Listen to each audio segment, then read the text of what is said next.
Hi, everyone. I'd like to talk a little bit about orthodox Christian activism. Now, when I say orthodox, there is a very technical way in which that term applies to traditions of the Christian church.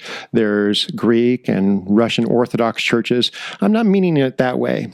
The way I am using that term is the way in which you would describe something as orthodox versus heterodox, where orthodox is right opinion or the normal way in which you believe something. If someone described someone's practices as unorthodox way in which they go about their thing, they say it's not the normal way. Well, Orthodox faith, typically, it can mean that technical sense in which you're talking about, like, say, the Russian or Greek Orthodox churches. But in a very general sense, oftentimes we mean someone who is normal Christian beliefs, or the normal way in which, in the mean or in the middle, the normative ways Christians have believed for 2,000 years. Are you in the center of that flow? In that way, we describe that person as an Orthodox Christian in a very generalized sense. I'm using it that way. The reason why I'm using it that way is because I want to differentiate a little bit now between the activist who has, well, over the course of the 20th century, the Christian church in North America, Christianity in North America, went through something of a transformation. In some ways, got confused about its mission. And out of that came three different groups. One group was a group that focused so much on social justice concerns that they, over time, those concerns and those emphases eventually began to eclipse their Christian faith, eventually abandoning in many ways what would be Orthodox Christian faith altogether. And so you see that in various different settings nowadays where you will go to a house of worship expecting to hear something about Jesus Christ, and you typically will hear just a series of messages that you compact into that catch-all term that we've used in our culture described as woke. Well, that's that mere social justice warrior type of reaction to activism. But then there was a second group that took patriotism and piety and overlapped them way too much, where it seemed like you saw this in some parts of the moral majority and the Christian right in the 80s and 90s, where it seemed as though, like I say, patriotism for country and piety in regard to generalized Christian belief became to overlap too much. It's like a Venn diagram that has gotten really, really confused, to the point where sometimes people's high holy days includes the 4th of July. And many churches, and some of us grew up in those, where it seems as though the 4th of July eclipsed Easter in terms of resources and time and energy spent on that type of production. And then there was a third group that saw all of that going on and decided to just kind of retreat onto the village as portrayed by M. Night Shyamalan, and just kind of try to be the faithful frozen chosen, just be, maintain our faith and ride this whole thing out until all this blows over. Well, now, here in the 21st century, there's been a crop of young people that have risen up that saw all three of those as bad choices.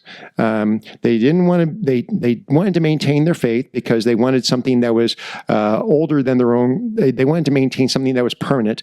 They either believe it or they don't. Why believe this thing if you're not going to hold on to it in the midst of all the ways in which you need to focus on changing the world? So they wanted to maintain their faith.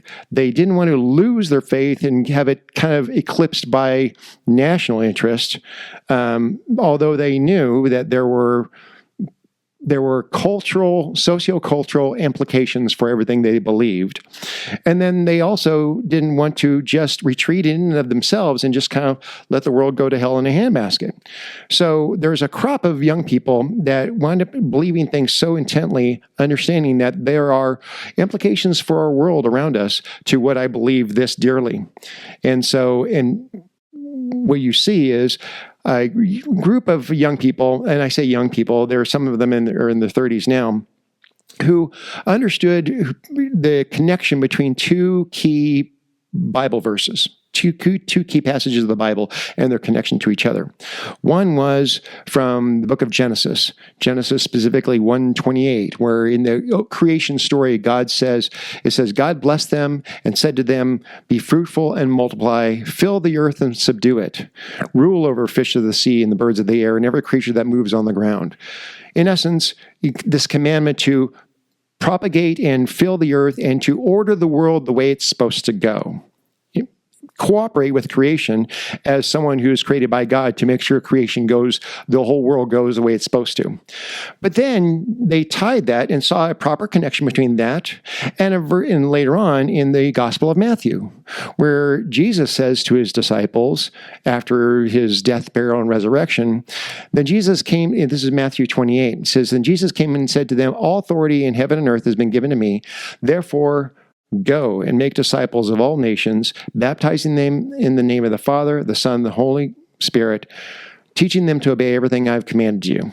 And remember, I'm with you always, and even to the end of the age. And in essence, a crop of young people saw the connection, the appropriate connection between these, and realized the gospel and the mandate from Christ isn't just, it's to, one, share the good news of Jesus Christ. Two, is to maintain my faith thoroughly. But three, it is to also see that my world around me is ordered in that manner in which it should be. Rejecting all three of those other choices that I described before, they became basically active in their world, maintaining their orthodox faith. And remember, I'm using that in the non-technical sense. They wanted to maintain their Christian faith as they understood it, even in some cases when they were still growing in that Christian faith. And recently, there is a good example of that. And I make no apologies for seeing Charlie Kirk, a very public figure, as being among those. By all indications, he appears to have been a young man. I say young man, he's 31. By all indications, he appears to have been a young man of sincere Christian faith. Taking sound bites taken out of context and various different media and treatments aside, all long-form examinations of his statements, his mandate, his worldview show that he was a Christian first. And he gave a clear presentation of the gospel, and he expressed Christian theology in many cases, as erudite and as descriptive as any you would find from someone graduating from seminary. And yet all the while growing in his faith as he went. End of life conversations before his life came to such a short, came to an end, indicate that he was very interested in ancient traditions, Catholic traditions, Orthodox tradition of the church, as he wanted to deepen his Christian faith and understand more about it as he went. But as much as he understood his Christian faith, and as much as he was able to describe about it, and in all the ways in which he would share it with others, it appeared to have had a strong mandate on his heart to see the world around him ordered as they ought to go. Many will see him as a merely political figure. This is a mistake. His faith had national political ramifications for it, for what he did. But his cultural national critique and his activism in the world around him was all an outgrowth of, by all indications, all an outgrowth of a sincere faith and a mandate from God to see the world go as it ought to go around him, so that to promote human flourishing and ameliorate human suffering, all the while sharing the gospel of Jesus Christ. This is for those of us who would seek to be Orthodox Christians, and again, how I'm using that, Orthodox Christians and active in our world, that Orthodox Christian activism that maintains the Orthodox faith and active in our world around us, we often don't have clear and present examples that we can look to and say, that's someone who is, that's a good example to consider. And yes, you often don't know exactly what you believe until it costs you something. And for Charlie, it cost him his life. But for the rest of us, we do need to have examples that we can look to. And remember, this is very much a natural outgrowth of a biblical worldview. Not staying merely in the political, because that's just earthly reasoning. That's just merely an earthy pursuit. However, when we take our faith seriously and it has its effect in our hearts, there are socio-cultural and national implications for those of us around us.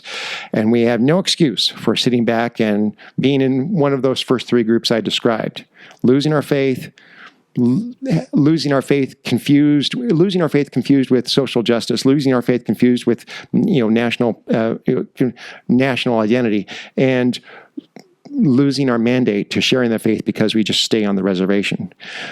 Rejecting all those options, Orthodox Christian activism is something that we all can take seriously and be thankful for the examples like Charlie Kirk and others that come our way. That's all I have for now. God bless you. If you enjoyed this content, please hit like and subscribe, and we will keep it up.